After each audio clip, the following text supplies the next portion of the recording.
Hello everybody, welcome back to the channel for another highlights reel of the GRL European Porsche Cup season. We are into round 7. We are at Spa-Francorchamps in Belgium. We have an endurance round for you today, so it's one race, 50 minutes, 5-0. Conditions are gloomy, but there is no rain. Thankfully, we had the threat of rain throughout the race, but I can let you know rain was never forthcoming. Track temp was quite cool, so air temp was 19 degrees, track temp was 20 degrees Celsius. It's very cloudy. The sun did make some appearances throughout the race, which was nice and welcome. There was a slight breeze, plenty of humidity, so that low cloud really hanging around there throughout the session. And we've got a cracker for you today. There was a lot of action, great battles all the way through the field, right until the very final corner. I will say I was involved in one of those, a sprint to the line after the bus stop chicane. It was a very cool battle. We'll get into it and looking forward to the next one. Round 8 is Daytona Road Course, and it's a classic heat round. So round 8 looks to be an absolutely wild one as well. But let's get into Spa for some highlights.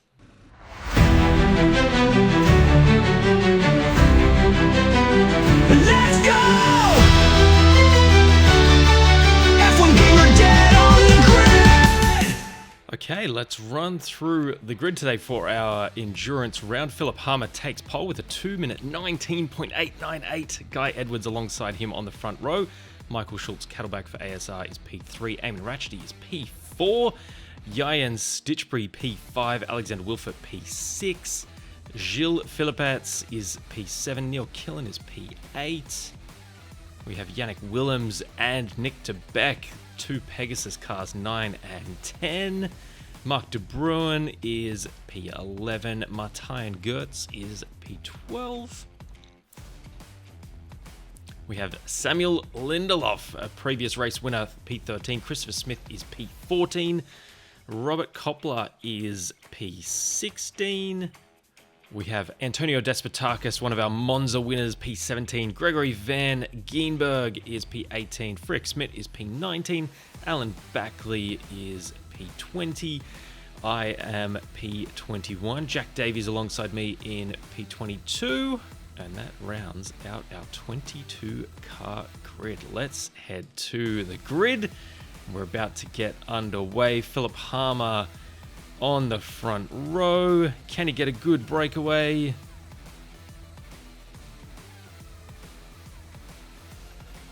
And we are green. Loads of cars jumping left and right to jockey for position.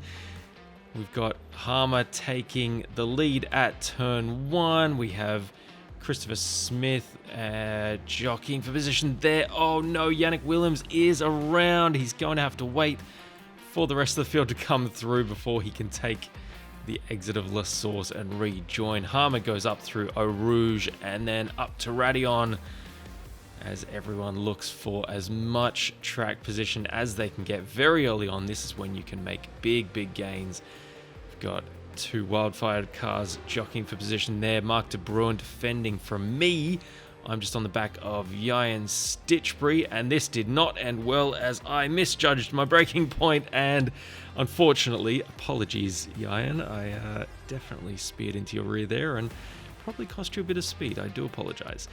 Michael Schultz Cattleback coming down the hill at Bruxelles in P3. He's had a troublesome couple of rounds, so he'll be looking to make some space between him and the cars behind as quickly as possible. He actually has a residual drive-through in this session as well, so we'll have to trundle through pit lane at walking pace during this session. Looking from the back of Christopher Smith's car as he circles round in P6 on this opening circuit. Everyone fanning through very nicely. Neil Killen holding the final spot inside the top 10. Neil and Eamon Ratchety ahead of him, and also Alexander Wilfert in front of him. Very consistent so far in this season. We're looking at Antonio Despotakis, one of our race winners from Monza earlier in the season, just going up the inside of Eamon Ratchety through Pouhon. That is some brave stuff. A very high commitment, high risk, but high reward corner on this Spa circuit. Looking now to Robert Koppler making the move down the inside here. Is he able to do it? There's contact, there's plenty of rubbing, still side by side. Koppler still on the inside. It's Gilles Philippats on the outside, which now becomes the inside as we head towards Blanchimont and tucks in. Oh, it looks like he might have just wanted to hang it in there, and Robert Koppler quickly shut it off, and Gilles definitely was playing ball there and not fighting and arguing that one too heavily. Coming into the bus stop now, and we look to Despotakis again, making his way to the front, now up into P5, rounding up Alexander Wilfert. Wilfert fights back though at the Les Combes chicane, but can't get back to the bumper of Despotakis as yet. Despotakis now has Samuel Lindelof, another one of our former race winners this season as well, for close company as we follow the black Pinky and the Brain livery, one of my favorites from Alexander Wilfert. Coming down into No Name now. We've got Yayan Stitchbury looking to make a move on Neil Killen into the bus stop. He's got the inside. Killen's now got the inside for the second part. Very nice racing from both parties, giving a load of racing room. It's what we absolutely love to see. Stitchbury holds on to P8, and as we look back to the bus stop chicane and the entry to the pit straight, it was Michael Schultz Cattleback after his drive-through, just on the throttle, losing the car and losing the rear. And unfortunately, he took a victim with him there. We're now with Neil Killen up the top of Radion. Yayan Stitchbury looking to take P10 away from Killen with 35 minutes of the session to go. We're on board with Stitchbury now, who has the inside for the Les Combes chicane. It's Robert Koppler in behind Stitchbury, who's looking to make the move as well. He's got it there. Killen is very, very brave, hanging around the outside, but as we come down the hill, it's going to be very tough to keep the ASR driver through there. Killen's trying to slip in, but Chris Smith, the opportunist, Smith has really tried to seize that opportunity. We've got Neil Killen here just being a very steady and sensible, but losing two positions there to Stitchbury and Koppler, but really digging his heels in with Smith. Oh, Van Geenberg there, copping it a little bit in the back. I think it was Philipparts who he got together with. This is me coming down the hill in towards Pouon. This is Gilles Philipparts on my outside. I've gone to the inside at Pouon. I mentioned it before, very high commitment, high impact, high risk. But as you can see there, P15 now for me, high reward. Absolutely well worth the move and well facilitated by the car being passed as well. This is Yayan Stitchbury collecting a load of rubbish off the circuit, off the racing line, and Robert Koppler is sensing a move here. This is Koppler. You can see all the dust and debris on the windshield of these cars at this point. Koppler going around the outside of Blanchimont. That is a huge move. Oh, that could be move of the day. That is absolutely immense. There is not a lot of grip there. I know for myself, I was having to give a bit of a confidence brake tap to just get the car to turn in there, and he has gone, just straight through on Stitchbury at one of the highest speed corners on the circuit. This is me now in behind Alan Backley and Gregory. Backley's disappeared, which I think spooked Gregory going into that turn. Opportunistically, I got through, but I was suggesting on radio that was not ideal. And letting the blinking car know that their connection was not super solid at this point of the race. This is Robert Koppler now on the back of Alexander Wilfert. We're coming down again into Pouon. Robert's got the inside line. What does Alexander do? And he relinquishes it quite comfortably to I would say avoid scrubbing his tires too much. Still 25 minutes, so half distance of the race at that point still to go. Now looking at Antonio Despotakis on the back of, I think this is Guy Edwards at this point, because Despotakis is up to P5. And as we make the run, the long stretch up the Kemmel Straight, he jinks out to take the inside and has made the move even before we get to the Les Combes chicane.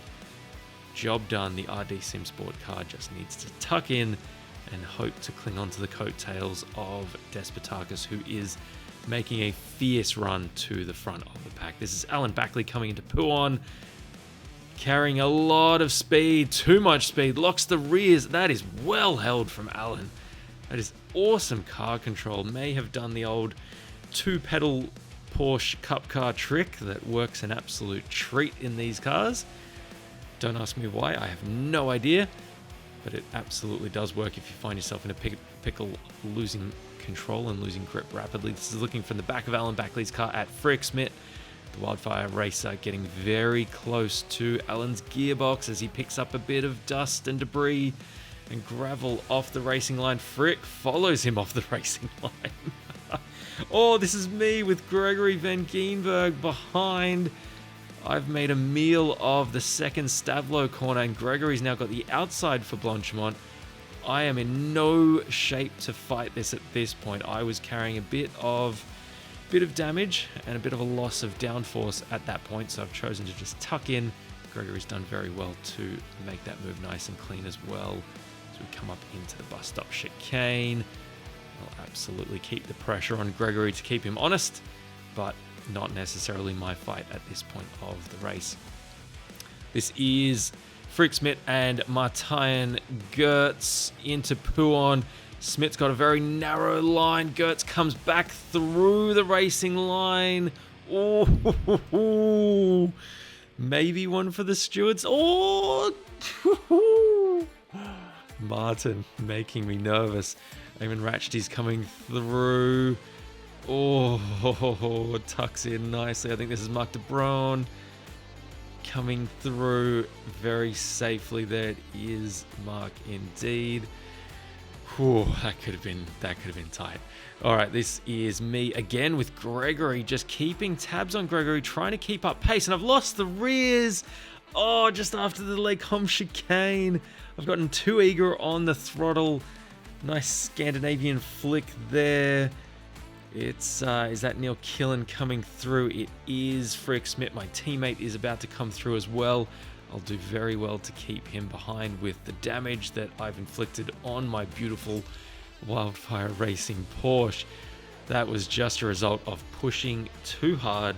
The tires, after not changing them in this race with 6.5 minutes to go, or 7 minutes to go, they just didn't have that grip. Neil Killen's had the same issue, and he's allowed me to swap positions back.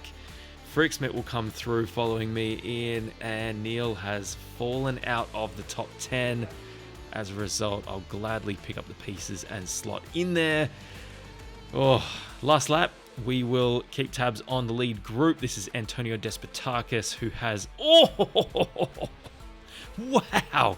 This is just... So he's in P2 at the moment. This is really illustrating just how hard these guys are pushing. I know it seems at times that they're on rails and not necessarily fighting the car like we mere mortals are, but they absolutely are fighting for every inch of the racetrack. This is the last lap for me and Alan Backley in behind. I've clobbered the curb there at the entry to Blanchimont and have gone very defensive, seeing if I can outbrake Alan. Again, I've got a lot of damage. I'm giving him a lot of room here. Very wide berth. Alan's done the same, so absolutely round of applause for Alan keeping that nice and clean, and he has beaten me with the drag race there into P9.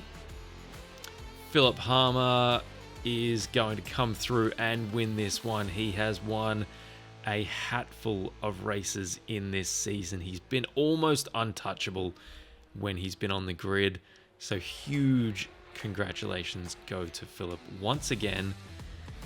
It's absolutely amazing to watch him, whether it's in qualifying or if it's in a race scenario. He is just absolutely magnificent. Antonio Despotakis we've only seen on a handful of occasions this season, but likewise has been absolutely supreme. Samuel Lindelof, a previous race winner as well, will round out the podium places, drifting through the second Stavlo corner there. That's absolutely awesome. Samuel has been imperious this season. Guy Edwards, a late addition to this series as well, and he comes home in P5. Really awesome stuff there. But Philipp Harmer taking the checkered flag yet again to win the endurance round here in the European GRL Porsche Cup Series at Spa. Wow, Philipp, can he be beaten? He now takes after drop rounds, considered a 4-point lead in the championship over Robert Koppler. But to round out this session's results, Harmer P1, Despotakis P2, Samuel Lindelof P3, Guy Edwards P4, Robert Koppler is P5, Christopher Smith is P6, Alexander Wilfert P7, Eamon Rashidi P8, Alan Backley P9, and I have somehow weaseled my way in there to the top 10, 0.2 of a second away from Alan. Neil Killen is P11, Yannick Willems is P12, a great recovery after his Road Atlanta troubles. Gregory Van Geenberg, the debutant, is P13, Mark de Boer P14, Frick Smith 15th, Gilles Philippert 16th, Martijn Gertz 17th, Nick de Beck 18th, Jack Davies 19th, and Jyan Stitchbury is 20th position. Michael Schultz-Kadelbach, after his drive-through and his incident on the front stretch, is P21. Wow, a lot to unpack there. That was just absolutely awesome action. I've thoroughly enjoyed it. I can't wait to get over to Florida for the Daytona road course round. Until then, keep racing hard, and we'll see you on the next video. F1 game